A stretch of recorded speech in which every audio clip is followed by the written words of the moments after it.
ஆழிப்பேரலை ஏற்பட்டு 21 வருடத்தை குறிக்கும் முகமாக உயிர் நீத்த உறவுகளுக்காக நாடளாவிய ரீதியில் பல மாவட்டங்களில் மௌனஞ்சலி செலுத்தப்பட்டது.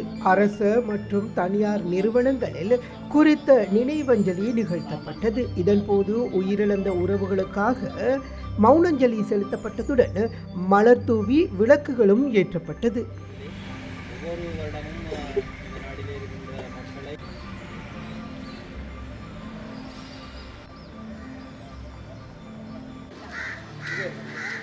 கொஞ்சம் நிற்கிறார்கள், வாட்டாவை கலட்டி போட்டு கொஞ்சம்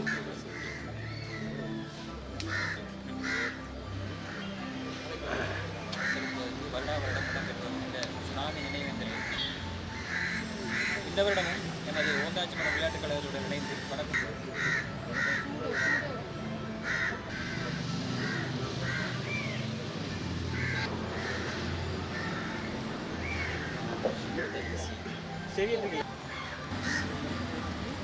மரபணு சார்பாக ஐயா அடுத்த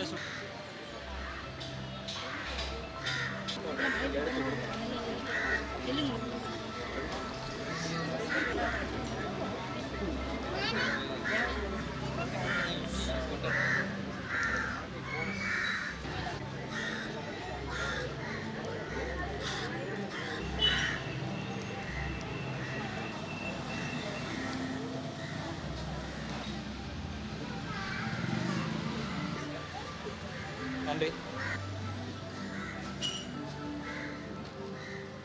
இறைவா போற்றி என்பதற்கு அமைவாக எமது கிராமத்தில் சிறப்பாக ஒழுங்குபடுத்தப்பட்டிருக்கிறது. அதற்கு முதலிலே உங்களுடைய ஒழுங்குபடுத்திய அனைத்து உறுப்பினர்களுக்கும் குழுக்களுக்கும் அமைப்புகளுக்கும் மனமார்ந்த நன்றிகளை குறிப்பிட விரும்புகின்றேன். ஒரு அனர்த்தம் நிகழும்போது இந்த ஒழுங்குபடுத்திய இந்த விளையாட்டு கழகத்திற்கும் மனமார்ந்த நன்றியை